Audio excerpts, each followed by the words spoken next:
লাল বেনারসি ছাড়া আবার আজকাল বিয়ে হয় নাকি, ঠিক এমনই চিন্তাভাবনা এখনও বহু মানুষের মনে রয়ে গেছে।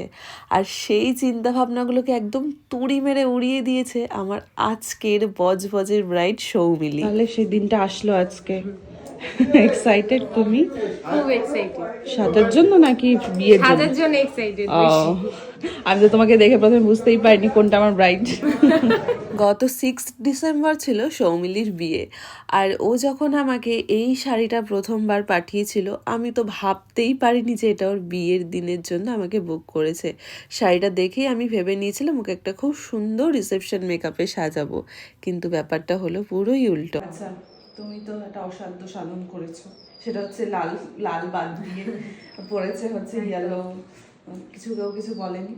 সবার তো আমাদের বাঙালিদের ফ্যামিলি জানো। হ্যাঁ, অবশ্যই বলেছে যে লাল পরছিস না কেন।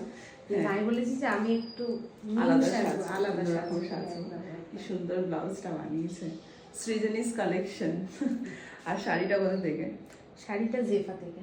জেফা ইন্টারন্যাশনাল, পপুলার মানুষদের থেকে নেওয়া।